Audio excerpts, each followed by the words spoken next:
This is a Vault Studios production. So start from the beginning on this case. May 6th, 1988. What happened? There was a body that was found on Highway 330, just about a mile and a half from the Grant County line. In any death investigation, one of the first places investigators turn as they look for leads is to the victim's background. What did this person do for a living? Who did they spend time with? Were they in a relationship? But in some cases, investigators don't know anything about a victim. And, of course, they didn't know who this person was. That was the case in 1988, when a woman's body was found in a field near a farm in rural Kentucky. And for the past 34 years, that woman has only been known as Jane Doe. You don't know who this person is. You don't know where they came from. You don't know what they're all about. You really just don't know anything about them. And your job as a detective or investigator is to find out what they are, who they are, where they came from, how they succumbed to their passing, figure out what led up to this. Maybe that might help identify, use all resources possible to say, okay, here's this DNA or here's this piece of evidence, try to put things together and make it all happen, get an end result.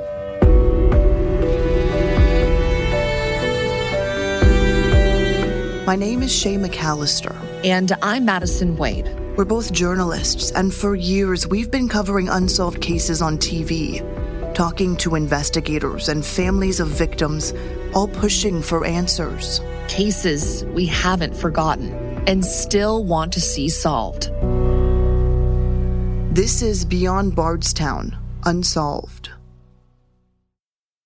Let Tend Dental make your dream smile a reality. We offer a variety of top-rated treatments, including Invisalign aligners. And for a limited time, Tend is offering $750 off orthodontic treatments. Offer valid through January 31st, so don't wait. Visit hellotend.com/sale. That's hellotend.com/sale. And book your free consult today. This episode is brought to you by Progressive Insurance. Whether you love true crime or comedy, celebrity interviews or news, you call the shots on what's in your podcast queue. And guess what? Now you can call them on your auto insurance too with the Name Your Price tool from Progressive. It works just the way it sounds. You tell Progressive how much you want to pay for car insurance, and they'll show you coverage options that fit your budget. Get your quote today at Progressive.com to join the over 28 million drivers who trust Progressive. Progressive Casualty Insurance Company and Affiliates. Price and coverage match limited by state law. Today we're talking about a Jane Doe case out of Kentucky from 1988. Investigators call unidentified women Jane Doe during criminal investigations as they work to learn who they are and what happened to them. Shay, what do we know about this Jane Doe? Well, Madison, in this case, we know where she was found, we know some of her physical characteristics, and we know what was discovered around her body. We'll start with where she was found. When we started working on this case, we actually went to that location first. It was off of a rural, winding road in Grant County, Kentucky. This part of our state is mostly farmland and small towns, with a couple of truck stops and diners off of the busy nearby interstates. State Police Detective Andre Samu led us out to the property, and after parking, we followed him down a small hill. He then pointed us to the spot where he thinks the body was found. He explained what investigators might have been thinking when they got on scene more than 30 years ago. Her body was off the roadway a little bit. I'm going to say a distance of about 20 yards maybe. You don't know who this person is. You don't know where they came from. You don't know what they're all about. You really just don't know anything about them. And your job as a detective or investigator is to find out what they are, who they are, where they came from, how they succumbed to their passing, figure out what led up to this. Maybe that might help identify, use all resources possible to say, okay, here's this DNA or here's this piece of evidence, try to put things together and make it all happen, get an end result. Talk a little bit more about the discovery. When exactly did this happen and who found her? So the discovery happened on the day before Mother's Day in 1988, and the body was hidden behind some brush in overgrown grass. We actually found the couple who made the discovery, and we talked to them 3 decades later. Joy Kelly told us her husband thought he saw a goat as he was driving by, so they pulled off the road, parked, wanted to take a little bit of a closer look. Like I said, farming is a big part of the economy in this area, and even more so 30 years ago. So a dead goat would sound alarms. The couple say they parked and got out of the car to take a closer look. So as I got closer, I said, I don't think it's a goat. I believe that it's a person. I said, it looks like a body. Everything about it. I remember, and I know what I was wearing. I know what my husband was wearing. I know what my plans were for that day. And you don't forget it. She described exactly how the body was positioned. It is a vivid image. She says it's been cemented into her memory even decades later. Very straight as far as the way that the body was laying. Wasn't askew. And there was nothing pushed down as far as weeds, like it had been drugged down by animals or anything like that. Once they realized it was a body, Joy says she knew immediately that the person was dead. Did they have any idea how she died? And were there any obvious signs of trauma? Joy told us the body was decomposing, and this is graphic, but parts of her were missing.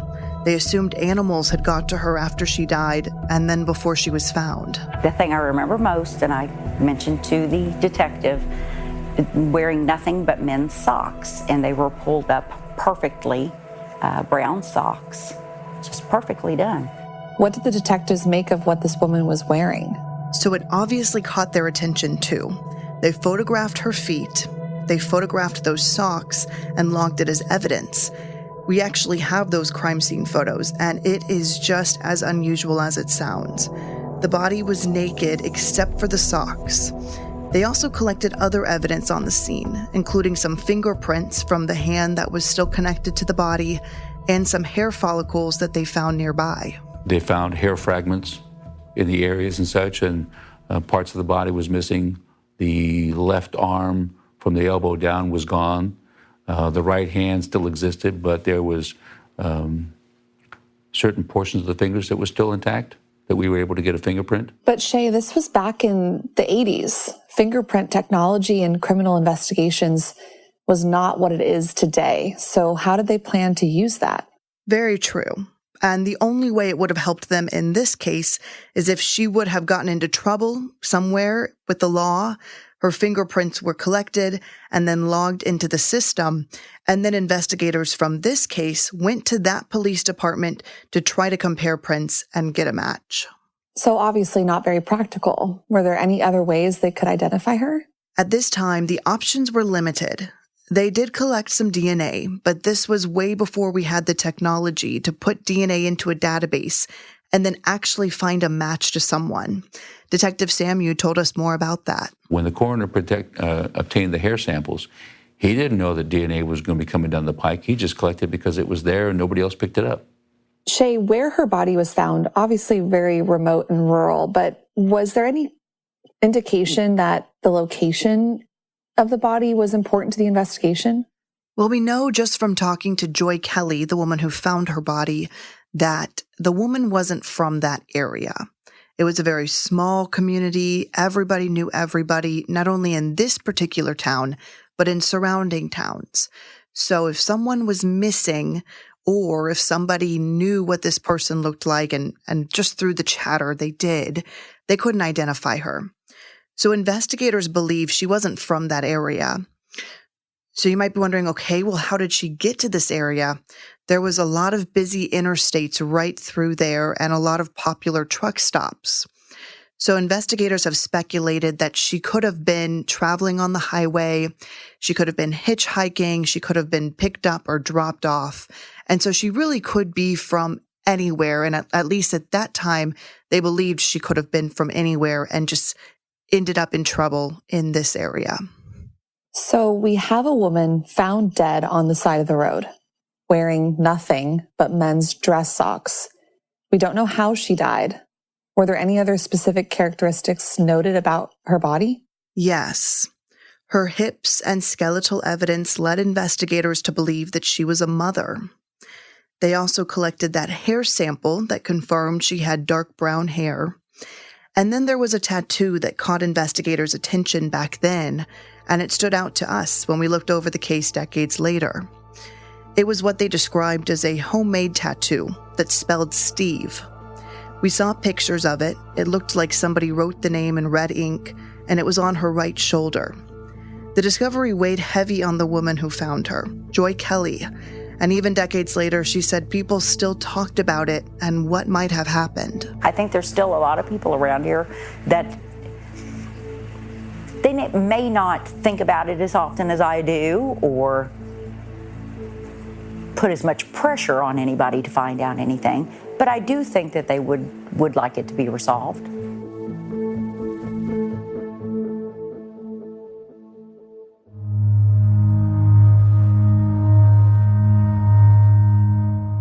For decades, the Owen County Jane Doe case sat cold. Other detectives have tried to come up with answers to the situation, but just like anything else, we all get wrapped up in our work. Other cases come up, so you end up not working this case as it should have been, which then creates an avenue of the case going even more cold. But now investigators say that's no longer the case. After more than 3 decades, detectives say Jane Doe will finally be identified and her case will be solved. So it takes people to work together to bring an end result. And all it takes is maybe one little piece, and it's finding that one little piece that might resolve this thing. Madison, before we talk about where this case stands today, I wanted to ask you about a separate Jane Doe case that you covered out in California that presented investigators with some similar challenges. Can you tell us a little bit about the Delta Jane Doe? Yeah, Shay, this was a case that started with a gruesome discovery back on March 29th, 2008. It was right around dusk when a fisherman near a tiny city called Isleton found bones underneath a discarded box spring on the side of the road. Of course, he was alarmed. He called 911 right away. My team and I were dispatched out to Tyler Island Road. It's way out in the Delta, still Sacramento County, regarding a possible remains case. It was late when Sacramento County Sheriff deputies got to the scene, and it was immediately apparent to them that this body had been there for a long time. They don't know how long exactly. It might have been sitting under that box spring, but they told me that vegetation had grown around the box spring and around the body, suggesting it had been in that location for years. They also told me that they could tell the body had been underwater at some point. I spoke with Detective Mickey Links. She's with the Sacramento County Sheriff's Cold Case Homicide Unit. And she told me their investigation ultimately determined the victim was probably killed sometime around the fall of 2004. And with this discovery being made in the spring of 2008, that would mean the body had been sitting there for almost 4 years. And the main thing is trying to figure out who this person was. There was no identification, no wallet. Detectives say they also found evidence at the scene suggesting someone either killed her or dumped her body. So this is considered both a missing persons case and a homicide. So in this case, what efforts were made to try to identify this Jane Doe? How did investigators try to figure out who this person was? Well, back in 2008, Mickey Links wasn't working with the cold case unit. She was actually a deputy who responded to the scene. Of course, they were looking for a wallet, any sort of identification, but they didn't have any luck. When you don't have that information to start with in a homicide investigation, it makes it very difficult. When autopsy results came back, it showed the victim was a woman. She was between 25 and 35 years old when she was killed. But that's not a lot of information to go on. So investigators started to look at the missing person cases in the area. They told me they cleared 250 names of missing people, and then they got hundreds of tips. But none of those tips helped identify this woman. And just like the case you covered in Kentucky, investigators also took a close look at the clothing this woman was wearing. But the difference in this case is that she was fully clothed. So there was more information to go off of. She was wearing a Grateful Dead sweatshirt, which led investigators to believe it was maybe a colder time of the year when she was killed. And then on top of that, she was also found wearing a River Delta Fire District sweatshirt, which Mickey Links told me she figured must be a lead. Did they have anybody that went missing? Somebody had graduated or dropped out of their program, a female? Okay, so that explains where that Delta Jane Doe name comes from. Yeah, exactly. This was something unique to this case that didn't apply to other Jane Doe cases. This victim quickly became known as Delta Jane Doe. And Shay, when I went out there to get video and just kind of get a lay of the area, I didn't see one person for several hours. I was with a photographer. We were trying to find the exact location where her body was found based on coordinates from the sheriff's office. And it's very remote. It took us a long time to get out there. We had to cross several bridges just to get to the area where her body was. So if you think of it like that, and not a lot of people are around that area, it makes sense that her body wasn't found for 4 years.